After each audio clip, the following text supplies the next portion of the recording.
All right, some new developments on the Asiana Airlines crash in San Francisco. We are now hearing some of the frantic 911 calls placed by passengers seconds after the aircraft crashed. Take a listen. Non-emergency reporting. Hi, we're at the San Francisco airport, and our airplane just crashed upon landing, and I think we need some answers out here as soon as possible. Okay, what runway yet? Are you at a specific runway? I don't know the runway. We literally just ran out of the airplane. What kind of airplane were you in? Asiana Airlines. There's a bunch of fire trucks and a couple of ambulances. There's one or two, but there's a lot of people hurting on the ground, and we probably need people. Can you tell me, are there people that are trapped on the plane? I know some people have gotten off already. I think the majority of people got off. I tried to stay back, but I think there were at least a handful of people behind me before everyone was telling us to get out. So are you guys actually trapped, or it's just that people haven't gone down? No. Most people are going down the slide, and I think there's some people going into the plane now.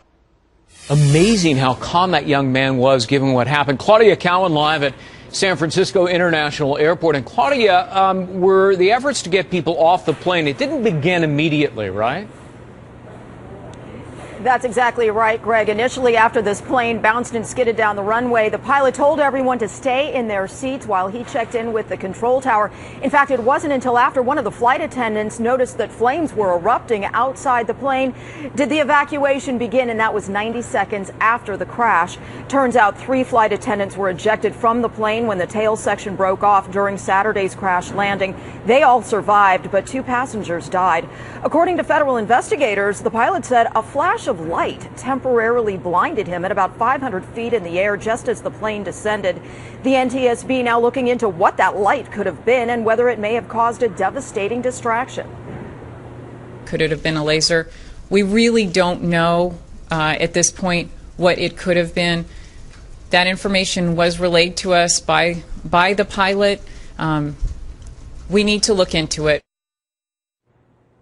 Investigators say they are also trying to figure out if automated equipment inside the cockpit may have contributed to this crash, whether it may have malfunctioned or whether it was not being properly monitored by the pilots. Yeah, I think that's Greg. the auto throttle control. But look, some of the passengers returned to the crash site last night. That's right. A number of survivors were bussed out to see the wreckage for themselves. In fact, many were dressed in all white attire, a traditional sign of mourning in many Asian cultures. And the NTSB wanted to give these people a chance to see the wreckage before it is all removed. That is being done now. But Greg, a lot of repair work needs to be done, and airport officials say it will be several days at least before planes are able to use that runway. Claudia Cowan live in San Francisco. Claudia, thanks.